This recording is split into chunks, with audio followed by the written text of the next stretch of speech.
Hey guys, welcome to episode number 1 of Hair Facts. Welcome. I am your host, Danielle DeGraff, and I am here with my co-host, Taylor Redmond. We just want to start off by letting everyone know that we have started this podcast to help educate Ourselves. stylists as well as ourselves with everything on the more sciencey side of hair. I don't know if sciencey is a word.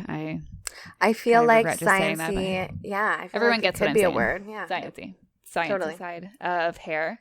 Lots of podcasts out there that are more based around marketing or clientele, that kind of thing. So we just wanted to stick to the sciencey side, sciencey side of things. Yes, absolutely. We're here to nerd it up. Totally nerd it up. Exactly. So take it easy on us. This is episode number 1. Like I said, we're going to be a little nervous and a little rusty.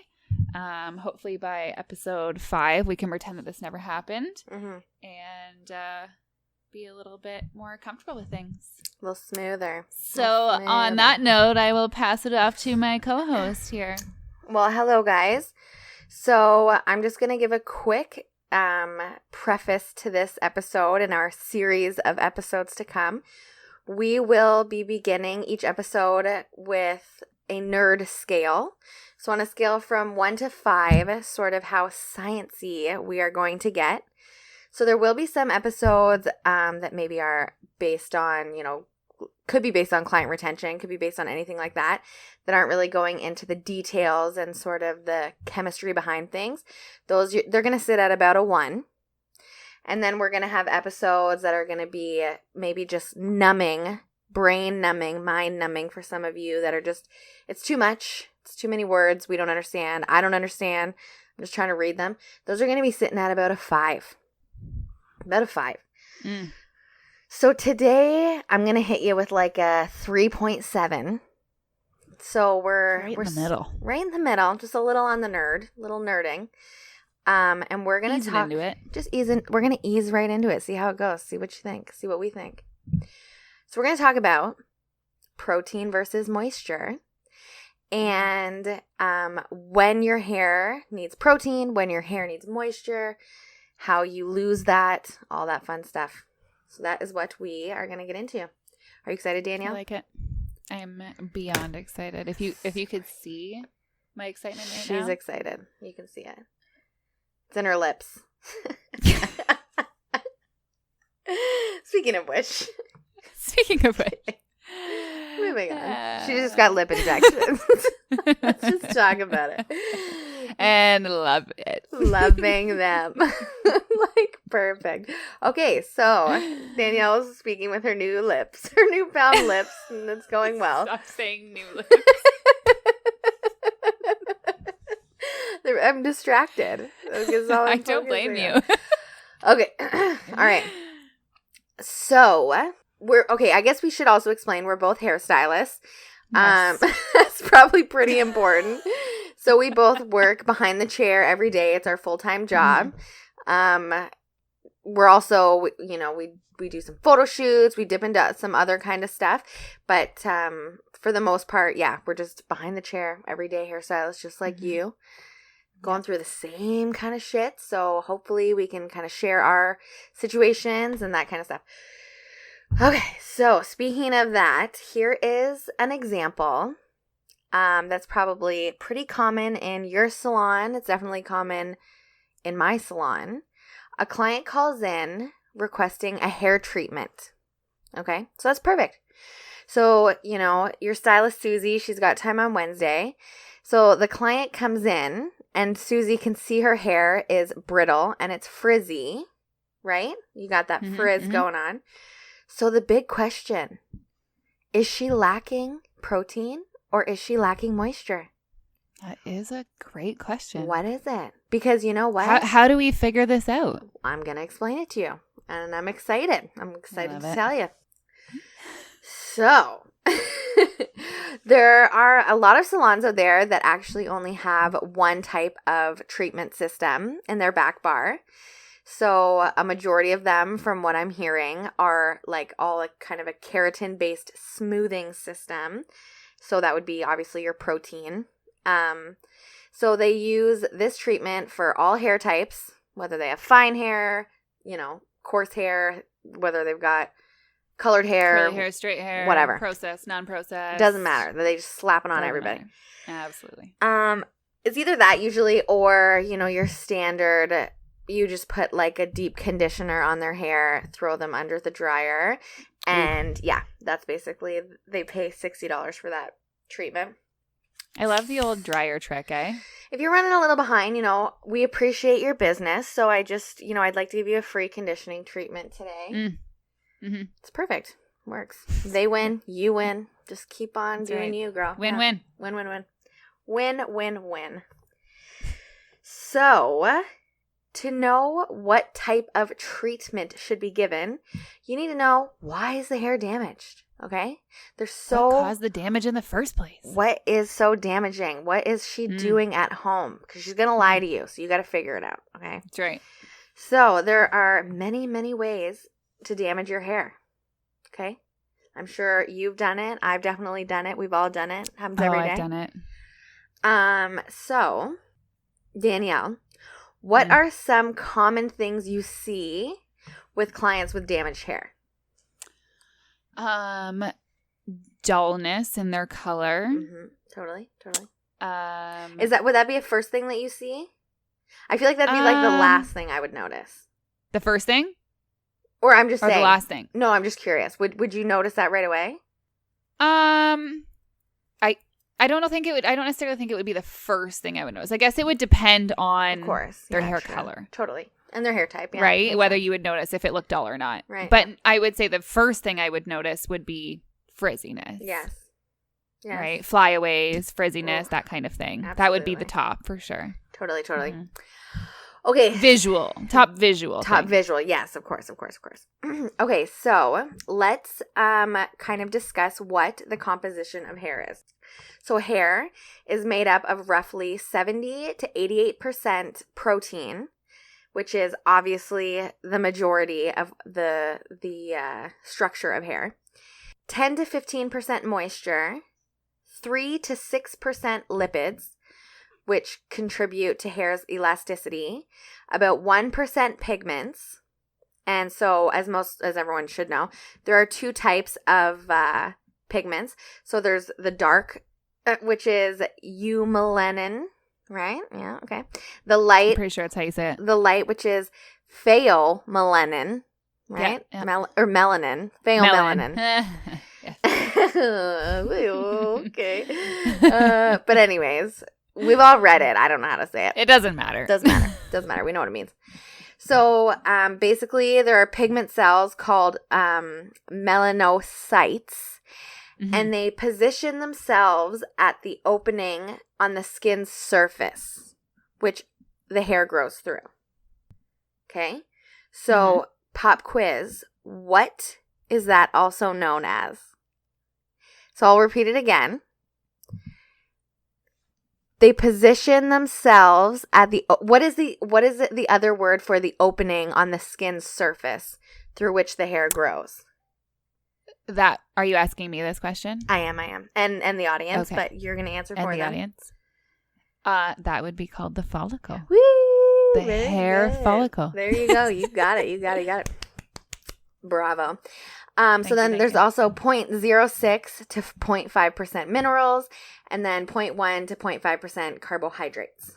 So that is a composition of hair, if you never knew that, which I didn't until I looked this up. Pretty interesting. I didn't realize that, I knew protein was the main component, but I didn't realize that it, just dummied everything else. It literally is, just 88%. That's a lot. Yeah, if you don't have the protein, you got nothing. Yeah, you literally have nothing. Everything else actually doesn't matter. For the most part. And I feel fuck it. Oh, but yeah, it doesn't even matter. You need that protein. You need the protein. All right, so let's talk about protein. So proteins are made of small amino acids which join together to form long chains. So if you think of it like a train, sort of, that's how that's working. So I am not a chemist, and I'm not going to try to explain how this works. But if you Google it, you can find like some more clarity about what amino acids are and all that kind of stuff. But I will tell you that there are 19 amino acids, which the structure of hair is made up of. Okay. Mm-hmm. So of those 19, something called cysteine is the most. Cysteine, like the Sistine Chapel. Yes. Right. Pretty much the same. Pretty much, exactly. In terms of importance. Importance, yeah, for sure. Which I'm loving how after all this happened, like now even people I know in like small hillbilly towns are posting photos of themselves on vacation and talking about how sad they are about this church. Well, yeah, they But they're not even at the church. They're just in the same country for the most part. That's right, but they wanted desperately to visit there one day. Then, well, they're just like sharing random photos of themselves. It was on the list. It was their next trip. Well, now they'll never get to. They should have done that sooner. So anyways, it's gone. Absolutely. So cysteine is the most dominant of these. Side note, you'll hear a lot of, well, you can read about a lot of cysteine versus keratin smoothing treatments and all that kind of stuff. So you can find that online. So there are cysteine-based treatments as well. But keratin, like on a basic level, is what hair is mostly composed of. So keratin is formed by the combination of 18 different amino acids. So basically, because the hair, so it kind of works like this. So because the hair is primarily protein, and the most important, the most dominant amino acid in protein is cysteine, and keratin is just a cysteine-rich protein. That is how we get to the end result that hair is mainly keratin. Does that make sense to you? Exactly. Is that clear? 100%. Clear as mud? Clear as day. Yep. Perfect. Okay. So now that we kind of understand protein, we understand the components of hair. Now we can sort of get into what would cause protein damage. So basically, to cause protein damage, it's actually a longer process, aside from if you have some major trauma done to the hair. But if you have protein damage that isn't caused from like a major trauma, so like a major bleaching sort of situation or holding an iron on the hair for, 35 seconds, like we've all seen on YouTube. Yeah. Count 20. Yeah, you should have definitely addressed this already. So it's basically caused when there has been substantial cuticle damage. So, and it's lost its moisture and is now losing protein. So by the time you get to protein damage, you have you've went through your moisture barrier and you've really just went in there and just sucked the life out of your hair. It's gone. You've gone too far. There's no coming back. Yeah, you have crossed the line. No. You have crossed the line. So I had a girl in my chair yesterday, and she's curling her own hair for prom, which is this Saturday. And she was telling me, like, she was trying to figure out how to do the beach wave. So I'm, like, showing her and all this kind of stuff. So I'm, like, as stylists do, I have it wrapped around my curling iron, and I'm kind of touching it with my finger, the hair, just to feel it. And I said to her, it's probably best that you don't do this, especially if you're doing it yourself, because you'll end up hitting the wand. So just count, like just do a count every time. And she says, then she replies to me, so I should probably count to 30. And I had just made this girl like level 9 blonde. Yeah. And I said, if you want hair, you will not count to 30. I said, start with 6, maybe. Okay. Start with 4. Work your way up to 10. Yeah. So anyways, so how do you think you can tell? Oh, no, never mind. I'm actually not going to ask you that because you probably know and you're going to spoil my ending. So how can you tell if you have protein loss? So a big one, which Danielle mentioned earlier, is color loss. So if your color is fading, you're finding that it's just really drab all the time. Now, obviously, any of these things can be a result of another issue as well, or a combination of issues, but these are some telltale signs. So we've got color loss. So say, you have your client and you've been doing the same thing forever, or you've just been coloring her hair forever. Her hair's fine, never had an issue, and all of a sudden it's fading within like a week. Could be protein loss. the hair is difficult to curl. So not to be Protein confused. Yeah, protein loss.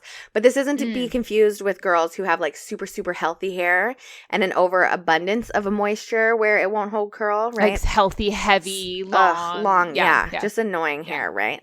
So not to be confused with that. This is more like when you try to put a curl in your hair and it's just limp. It's got the limp, the ends just stay perfectly straight. Like they just won't like be soft. Totally. Like they're like straight and Just horrible. So that's another example. So a really common way to test for protein loss is to do what, Danielle? Strand test. I call it the stretch test. But the stretch test. The strand test, the stretch test, whatever you want to call it. Yeah, absolutely. Yep. So basically, I'm sure we've all done this, but you, when your hair is wet, you just gently tug on the bottom of it, and it should return to its original length. Stretch a bit, return back. Right. But if it stretches and then remains stretchy, or it stretches and then it breaks, that is protein loss. 100%. Didn't we used to, isn't there one where you can cut it and like put it in a cup of water? Put it in a glass. How does that work? Sinks, blah, blah. Yeah, there is a test like that. I think it's if you cut it, put it in a glass, and it floats. I think that's good. Mm-hmm. Is that a moisture test or a protein test? I think it's a protein test. Is I'm it? pretty sure. Is it? Yeah. I should have looked into this. So I've heard of this one too. Sure. I'm not really sure what it is, but if you know, let us know, and then we can bring it up. Yep. All right. And then obviously the most obvious way to tell if your hair has protein damage is when it's wet, feel it. Or just look at it. If it looks gummy and stringy and spaghetti-y, big time protein loss. Huge. Yes. Huge. You know, the old cotton hair. The cotton hair, Cotton hair. Hair school hair. Gets wet, cotton. Just cotton. That means you've crossed the line. I've been watching a lot of Brad Mondo videos lately. Have you ever heard this guy? Mm-hmm. You've heard of him? Not too sure. I don't think so. So I don't know. I can't attest to his actual hairstylist skills. Yeah, I think I have. But you sent me the one. Did I? No. Did I? That wasn't the one. Okay. No. No, he's not like a chemist. He does a lot of hairdresser react videos. Oh, okay. So he will find these videos of girls bleaching their hair at home to the point where it's it's nothing. And oh my gosh, you want to see what protein loss looks like? Watch a Brad Mondo video of hairdresser reacts to at-home bleach fail. It's shocking. Sometimes I'm horrified. The one? Well, it was the one video that came out not too long ago, and she had bleached, and she was like, "What do I do?" Oh God, yeah. And she was she was going like this, and her hair was literally just coming out. Yes. And she was like, "What do I do?"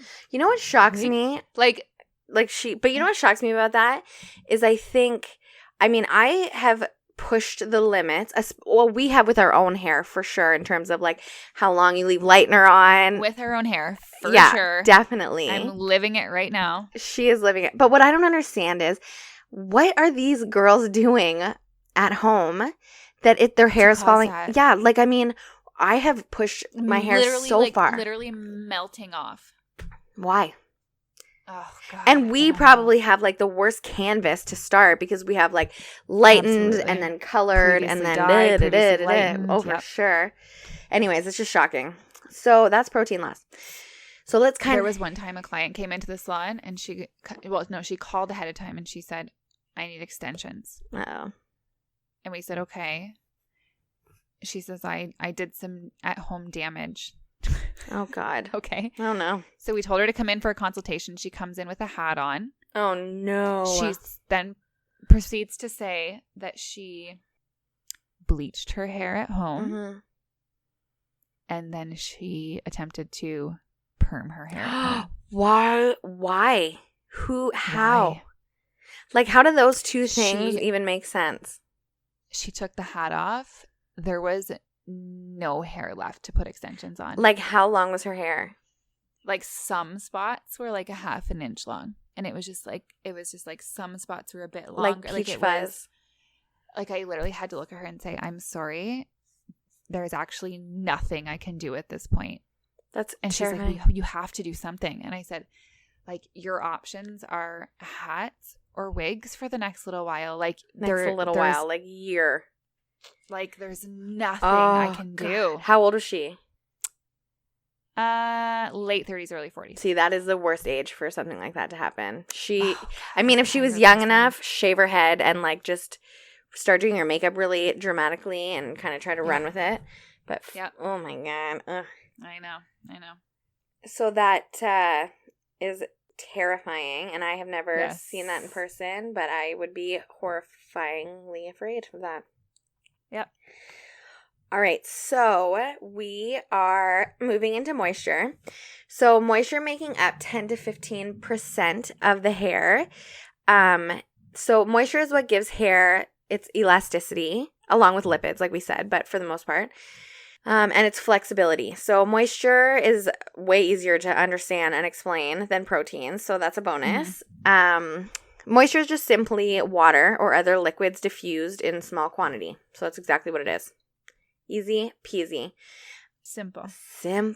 So it's just, liquid, mainly water, and just what stays within the cortex of your hair.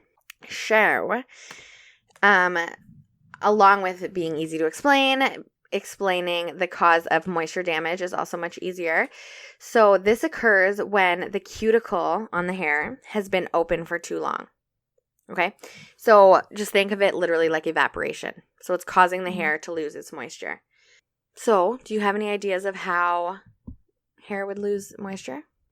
How it would lose moisture? Heat styling. Yes. Okay. Yeah. Would probably be a pretty big one. Yeah. Sun exposure or environmental exposures. So why do you think heat styling would leave the cuticle open? I don't have an answer for this. I'm just curious. Why it would leave the cuticle open? Yes. Well, like just as far as I know, obviously heat changes that's how you change the shape of the hair, right? Yeah. So I'm assuming you're right. every time, right? You are know right. What I mean? Yes, you are. Every time you heat style, that's what that would cause. Opening her up. So another thing that can cause hair to lose moisture, so to leave the cuticle open, would be alkaline substances. So this is like the main one. So basically, alkaline substances. So lightening the hair is for the most part. Now they do have different, we'll get into different like bleaches and lightening and all that kind of stuff at another episode. But so for the most part, those are alkaline. So that's why it's so, kind of toning or glossing has sort of fixed that issue as well as added another service for us. But that's why it's so important to make sure the cuticle is closed at the end of your lightening service or really any color service. So because of that reason. So how can you tell if you have moisture loss? So this one is a little bit different in the sense that it's more Danielle's just playing with her hair right now. She's like, how do I tell? Like okay, so you have a lot of flyaways.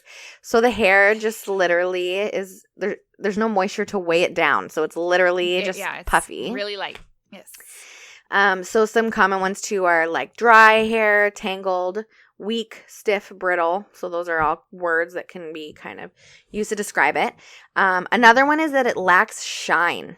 So it's just not shiny hair anymore. You know what I'm saying? Like, where's that shine at? You need the shine. Where is the shine? Bring back the shine. So blondes who have. This is where I would product place. Bring back the shine. R&Co Moisture and Shine. Great product. I don't use R&Co. Moisture and Shine. So what is it? Is it like that's literally what it's called? I'm gonna product place Miracle 15 by Schwarzkopf. Yep. Which is probably better than RW & Co. I would hazard to. Although I had a German speaking client in the other day and she told me that Schwarzkopf meant blackhead. And I have to believe her because I don't speak German. I will find out. Yeah. about that. We should Google it. But she thinks that it doesn't mean blackhead like a skin issue. More like it's loosely translated as like black hair, kind of. So that's what she says. Okay. Danielle's, are you Googling it right now? I'm looking it up. All right. So while I'll get back to you. Yeah, while she's doing that. So blondes who have been over processed. So as Danielle was saying, like that's definitely her right now. I'm currently going through my over processing stage as well because I'm looking to be very blonde. We're working towards it. I'm working towards it. So you can, anyone who's over processed their hair, which I'm assuming as a hairstylist you probably have, you have definitely experienced moisture loss. It means blackhead. Does it mean blackhead? Does it? Yeah, like literally. Black space head. Yeah. So, but that's why I think it's like loosely translated as in like, you know, when you like if you put something into a translator. Yes. Yeah. So I'm hoping it means black hair and they're not just like, blackhead. It's not like this huge joke. I would assume. About like making us talk about pimples and stuff like that all the time. That would be horrifying. Yeah. So if you can curl so this is kind of the opposite now. If you can curl your hair, right? And, yes. You know, especially if you're a blonde, you're probably washing your hair once a week. But if it will stay like that for, 3 or 4 days, like you can still see the same curl pattern, your hair is dry as hell. Like you are definitely lacking moisture. Yeah. Like no matter what you do, it just stays exactly like that. Yeah, there's literally no moisture in your hair to try to like weigh it down. Or like you wear it in a ponytail and you take the ponytail out. And your hair just stays in the ponytail. Yeah, that's great. Lacking moisture. That's where you're at. Yeah. Perfect. Mm-hmm. Which, I mean, you know what's horrible is I actually enjoy when my hair is at that little point. Dry hair. Like, woo, style's so much better. So much better. Style's so much better. So much better. So another big one is an easy one, but like basically hold the last 2 inches of your hair in your hand and bring it to your ear and squish it in your hand. You can hear it crunch. Like if it's crunching. Oh man, I can hear it crunch. It's dry. It is dry. Yeah. Okay. Now the good thing is you can bring it back. Right? Absolutely. Bring the moisture back. Moisture treatments. So the big way to fix this, and it's so possible, you just need to close the cuticle of your hair. Ugh. Like it's so easy. So you just want to keep your pH sitting at what level? What do we want? What does hair want to sit at? 4.5, 5.5. Oh God, yes, she's so smart. Ah, she's so smart. She's got it. So that's what we want to do. So I mean, there's like a million different ways to make this happen. One of the easiest ways is to just basically use professional products. Professional conditioners almost always will have a pH level that will balance that out for you. Balance her out. For sure. So the correct pH level is going to close the cuticle and seal in any water. So that's going to create more shine and more movement in your hair. And yeah, like moisture loss is not the end of the world. That's something that can be fixed. However, if you don't fix it and you let this go on, you're going to get some protein loss and you're going to get ramen noodle hair. That's what happens. Oh, that's where I'm at right now. She's at the rom. It's too late. The rom-com. She's going pixie. So that's the info I have for you. Do you feel informed? I like it. I feel really informed. Do you feel good? Yeah, I feel like I'll try to hit my clients with some of this info. You know, I have been since I've looked this up. Ooh, and don't you think that they just look at you like, man, she's so smart. She just knows her shit. Yeah. And honestly, I think, you don't have to be, a genius, but you should know the basics. And that's why that's why we're learning with you. Yeah. Because I'll give you an example. I had here, let's talk about apple cider vinegar. Oh, good or bad? It's a perfect example. Acidic or not acidic? Yes. Okay. So take a moment and think. When you hear vinegar, I had a client. What do you assume? So I had a client tell me that She only washes her hair like once a week, blah, blah, blah. She's all organic, this, that, and the other thing. And instead of conditioning, she puts apple cider vinegar in her hair. She finishes it off with vinegar as her rinse. Mm-hmm. Mm-hmm. And I said to her, that's horrible. I said, that's got to be so hard on your hair. So hard on your hair. It's so acidic. It's just busting the cuticle open. So blowing it wide open. Blowing it open. This is not what you want to do. So then, we're doing these podcasts. I'm researching things a little bit more. Turns out I am literally could not be further off from being right. It's great for your hair. It turns out it is acidic. It is acidic. Turns out, but it lowers your pH level. It's what you Super want. low. It's totally what you want. So, yeah. Good on her. And I mean, if I ever see her again, which I hope I do, I'm going to let her know. And moving forward, right, I was wrong. Yeah, moving forward, I'm not going to make that mistake anymore. So that's why it's important to, know your stuff. Yeah. And just listen to a weekly podcast, learn something new every week, and just drop some truth bombs on your clients. Yes, drop the truth bombs. Okay, one thing that we're going to do moving forward is we're going to finish it off with some things I love and some things I hated, or some things we loved and some things we hated. Mm-hmm. So I'm going to let Danielle start us off. Did you prepare this at all? You would think that I did. You would think I would have had this prepared by now. However, I do not. Okay, so since this is our first podcast, it's going to be a very broad topic. It's kind of a lame thing. Everyone talks about it all the time, but I'm going to do it anyway. And that would be my love-hate for social media. Ugh, the social. Now, I'm not hating on it. It's great for business. She loves it. First of all, Danielle DeGraff Hair, by the way. Yeah. Oh yeah, for sure. You can follow me. You can find me at T, as in M, Todd, M as in Mary, R as in Ricardo Hair. That is where you can find me. Ricardo, I like it. Anyways, TMR Hair. Anyways, so no hate on social media, but from a client perspective, there's all these pages out there, and these people post these before and afters, and they're just these wild transformations, right? Wild. And people will come in and they will show me these photos, and I've got them booked in for a root retouch, and suddenly they want this, Oh my God. Always. So every time. And it's overwhelming. You can't blame them. No. Like, they're bombarded with these amazing hair transformations every day. Totally.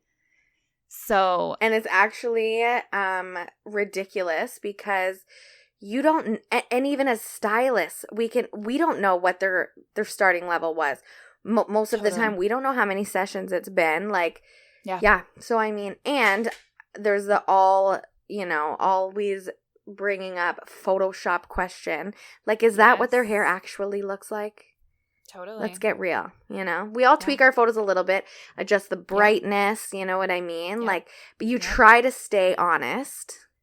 Mm-hmm. You do stay honest, but I mean, you're making some adjustments. Absolutely. Just got to make the photo look better. So that's your love and your hate. It's my love and my hate at this moment. Interesting. Okay, so I have one that's going to make you happy. So my love this week was I used your technique of when I did my last Teasy Light balayage. Teasy Light. Hashtag Teasy Light. Hashtag Teasy Light. Let's make this a thing. But I weaved out the top, and so I took my section, right?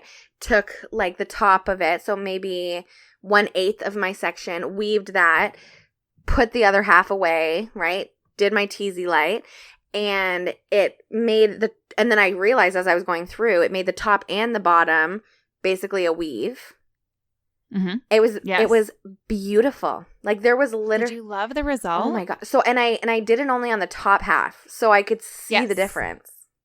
Yeah, and difference. It was amazing. Yeah, I loved it. It was amazing. I know it is. It definitely it did take me a little bit longer, and I am a bit slower. So, but I don't think that would be something that I would not do moving forward. Mm-hmm. Mm-hmm. It was so good. I was very happy. It's a game changer. It was a game changer. So you guys should try. Do you want to explain that to people listening? Like the actual process? Yeah, or like just a quick kind of thing. It's like it's a really good. So if you're gonna say your plan is to do a back comb balayage. Hashtag TZ Light. Hashtag TZ Lights. Hashtag back comb balayage. If you are going to go in with the intention of doing that for an all over lightening. Yes. Someone just wants to go to super blonde, but they want a nice balayage look. You want to kind of soften a root, that kind of thing. Yes. Instead of just taking slice by slice, take your slice approximately a half an inch thick. Take this top section of that slice, weave it or ribbon it. No one uses ribbon besides the studio. Whatever, ribbon it, whatever. Put that, foil that, flip that foil up, back home the rest of the first section, the original section. I wasn't doing that.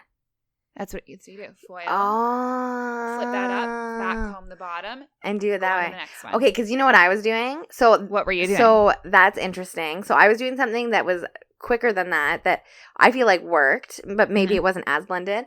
Okay. But I was going through, I would take my half-inch section, and then I would weave out the top, and I would clip the top up. So instead of putting that in the foil, right? Which is what I did with yours. Okay, it's going to be added to my next section. Oh, added to your next You know what I'm saying? So when I No, that's not what I would do. I would do the same thing still. Yeah. Whether you put the foil in first or second. But add to the next section. And then so basically I have like the bottom of my half-inch section is a weave and the top is a weave. So when I back comb that, it's just there's so much blending you can't even handle it. You might have I might have saved you a step. You might have discovered something new. It might be easier for you. Try that. I love this. I'm going to try this next time. It worked really, really well. All right. Good to know. Okay, so that was something I loved. Something I hated was being almost 9 months pregnant. Oh my gosh, don't even get me started. I'm not even going to bring up those hatred things because I could go on forever. So yes, I'm 4 weeks away from having my second baby, and it's horrible. I'm sweating all over all of my clients. I'm like knocking them over with my stomach. That's a whole other story. But more professionally, one thing I hated was trying to capture a good and this is my TZ Light photo, but a good photo of the root. Oh. I'm constantly getting the dark sort of like spot on the top of their head, and I don't know how to get around that. Trust me, it's the vein of my existence right now. I look at some of these. That's the other thing that I'm hating about social media because I look at some of these photos and I'm like, they're unreal. Yeah, like they look like studio. They're so good, professionally done, and they're just snapping them. So good. Like I'm on the hunt for the new phone I'm gonna get for the best camera, but I'm like, what if they still suck? But you know what though? It makes a big difference. The salon you work at is in front of, so where you take photos is in front of a huge window with a lot of lighting.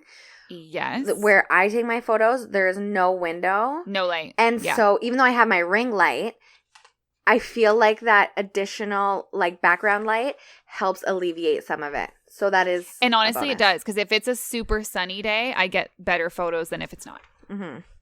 Yeah, for sure. Mm-hmm. All right, well that's what we got today. Fair. Yeah, feel good?